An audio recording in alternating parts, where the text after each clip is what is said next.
অনেক নারীকে বলতে শুনেছি, পুরুষ মানুষ শুধু মেয়েদের শরীর বোঝে, কখনো মনটা বোঝে না। এই কথা শুনে কখনো কখনো ভাবি, আপনার সঙ্গিনী যদি আপনার ভালোবাসা যত্নের মাঝে তার শারীরিক চাহিদা পূরণ না করতে পারে, তখন সে যদি অন্য কারো দিকে তাকায়, আপনি তখন কি বলবেন?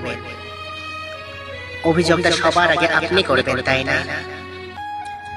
আমি আপনাদের সঙ্গে একমত যে পুরুষ যদি শরীর বোঝে, নারীর মন ছুঁতে চায় না, সে কারো জীবন সঙ্গিনী হওয়ার যোগ্য নয়। তবে তাই বলে পুরুষের শারীরিক চাহিদাকে অস্বীকার করবে একজন খাঁটি পুরুষ খুব বেশি কিছু চায় না। একটু যত্ন, একটু অনুপ্রেরণা, আর একজন নারীর কাছে মানসিক শান্তি। আর এই মানসিক শান্তির সঙ্গে কিন্তু শারীরিক চাহিদাগুলো অতঃপরভাবে জড়িয়ে থাকে। একজন পুরুষ যদি নারীর শরীরের প্রতি আকর্ষণ অনুভব না করত, তবে কেনই বা সে একজন নারীর প্রেমে পড়বে?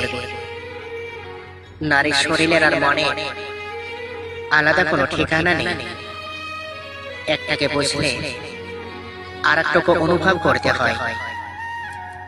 যে পুরুষ তার সঙ্গীর থেকে সবটা পেয়েও অন্য নারী খোঁজে, সে নিঃসন্দেহ চরিত্রহীন।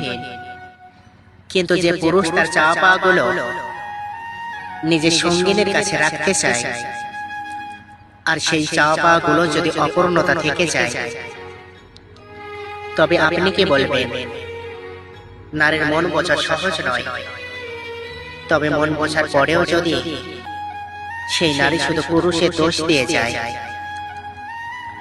তবে প্রশ্ন আসে, সে নিজে তার সঙ্গীদের মনের ভাষা বুঝল কবে?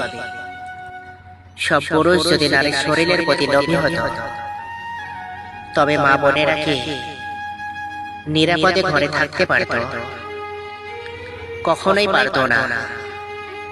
আজও পৃথিবীতে অনেক পুরুষ আছেন যারা প্রেমিক, স্বামী, ভাই কিংবা বাবা হয়ে নারীর জন্য ছায়ার মতো দাঁড়িয়ে থাকেন।